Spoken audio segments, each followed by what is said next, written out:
Assalamualaikum warahmatullahi wabarakatuh. Saya sini ingin menjelaskan laporan tentang pemantauan dan pengendalian hidup rumah sakit. Nama saya sendiri Arjun Pratama dengan NIM 16 dari jurusan Kesehatan Lingkungan Prodi D3 Sanitasi dengan dosen pengampu Imam Santosa SST MT.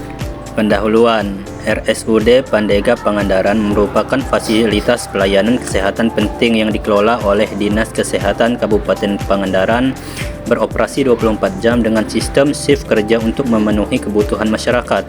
Kegiatan rumah sakit mencakup layanan komprehensif mulai dari rawat jalan, rawat inap, operasi, hingga pelayanan pendukung medis seperti laboratorium dan radiologi, serta layanan tambahan seperti penanganan jenazah dan program kesehatan masyarakat.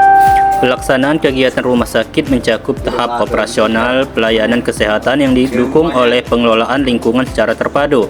RSU Pandega Pangandaran melakukan pengelolaan limbah cair melalui instalasi pengelolaan air limbah IPAL, pengelolaan limbah padat medis dan non-medis sesuai ketentuan, serta pengendalian kebisingan, kualitas udara, dan sanitasi lingkungan.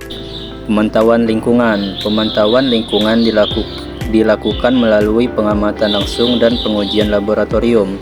Pemantauan meliputi timbulan sampah medis dan non-medis, jaringan limbah cair menuju IPAL, kualitas air limbah, serta kualitas air bersih dengan frekuensi pemantauan yang telah ditetapkan.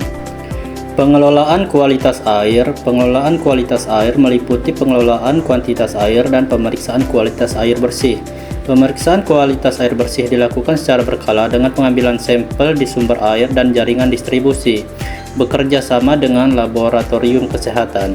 Dan selanjutnya pengelolaan sampah. Yang pertama, pengelolaan sampah dilakukan dengan memisahkan sampah medis dan non-medis, menggunakan tempat sampah yang berbeda, tertutup, dan mudah dibersihkan. Dan yang kedua, sampah medis dan B3 dikelola melalui kerjasama dengan pihak ketiga yang berizin, sedangkan sampah non-medis diangkut oleh Dinas Pekerja Umum Kabupaten Klaten dan dibuang ke TPA.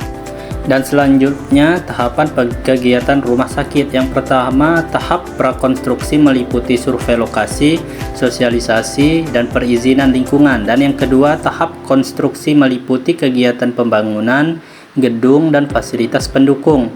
Dan yang ketiga, tahap operasional meliputi pelayanan medis dan non-medis di rumah sakit. Dan yang terakhir, setiap tahapan kegiatan memiliki potensi dampak lingkungan yang harus dikelola dengan baik. Tujuan dan manfaat RKL RPL. Yang pertama, mengidentifikasi potensi dampak lingkungan dari kegiatan rumah sakit. Dan yang kedua, menyusun upaya pengelolaan lingkungan untuk mencegah pencemaran. Dan yang ketiga, menyusun upaya pemantauan lingkungan secara berkala. Dan yang terakhir, memberikan manfaat berupa lingkungan yang bersih, sehat, dan aman bagi masyarakat sekitar.